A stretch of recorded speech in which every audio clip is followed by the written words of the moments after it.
নমস্কার, আমি বন্দনা। আমার কিচেনে আপনাদের সবাইকে স্বাগত জানাই। আবারও এসে হাজির হয়েছি মাছের চপের একটি রেসিপি নিয়ে। দেখে নেওয়া যাক আজকের এই রেসিপিটি।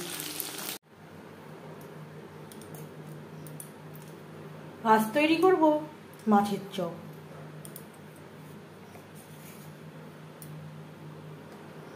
তিন পিস রুই মাছ নিয়েছি।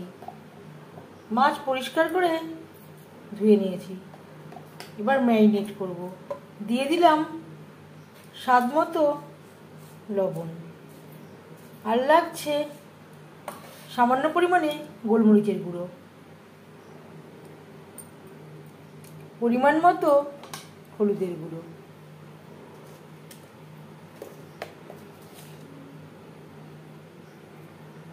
এক চামচের 1/3 রেড চিলি পাউডার। এর পরিবর্তে আপনারা কাঁচা লঙ্কাও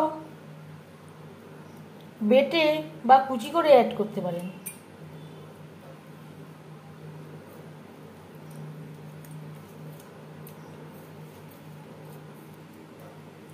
এভাবে 10 মিনিট রেস্টে রেখে দেব।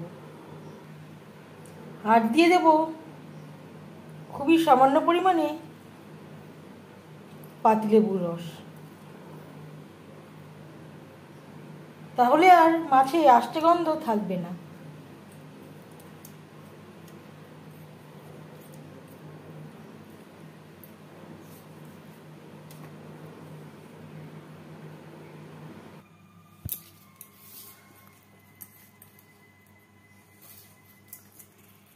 দশ মিনিটের বেশি সময় হয়ে গেছে।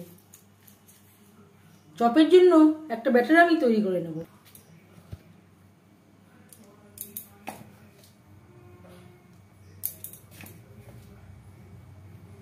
4 চামচ বেসন, সামান্য পরিমাণে লাল লঙ্কার গুঁড়ো,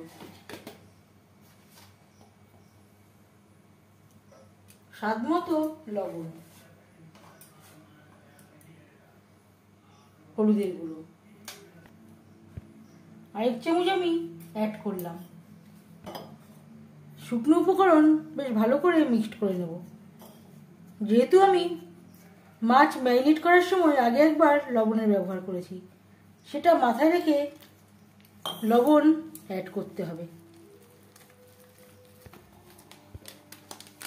চপ ক্রিস্পি তৈরি করার জন্য দিয়ে দেব 1 টেবিল চামচ সুজি,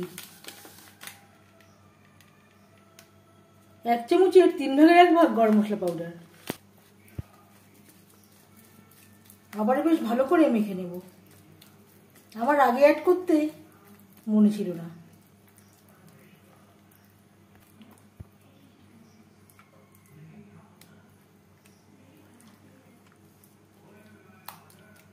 ব্যাটারে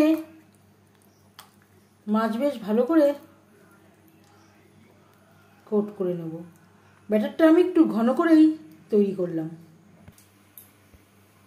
পরিমাণ মতো রিফাইন্ড অয়েল গরম করে নিয়েছি।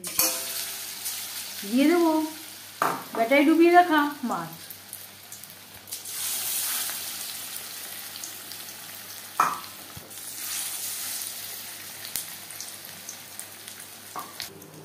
হাই ফ্লেমে তেল আমি গরম করে নিয়েছি।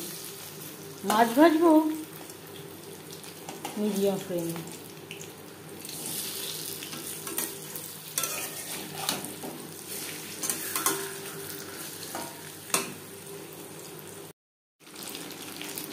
উল্টে পাল্টে ক্রিস্পি করে ভেজে নিয়েছি।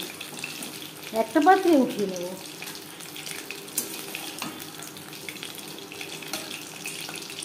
অবশ্যই ফ্লেমটাকে মিডিয়ামে রাখবেন, কখনোই হাইতে রাখতে যাবেন না।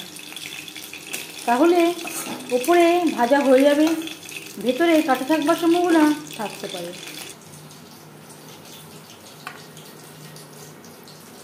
গরম গরম ভাতের সাথে সার্ভ করার জন্য মাছের চপ রেডি। মাছের চপ ডাল ভাতের সাথে সার্ভ করতে পারেন। সন্ধ্যাবেলা যে কোনো সসের সাথেও সার্ভ করতে পারেন। ইচ্ছে অনুযায়ী যে কোনো চাটনির সাথেও সার্ভ করতে পারেন। এই রেসিপিটি কেমন লাগলো অবশ্যই জানাবেন কমেন্টের মাধ্যমে। যদি এই রেসিপিটি ভালো লেগে থাকে লাইক করবেন, শেয়ার করবেন, সাবস্ক্রাইব করবেন আমার চ্যানেলটিকে, বেল আইকনটা প্রেস করে দেবেন।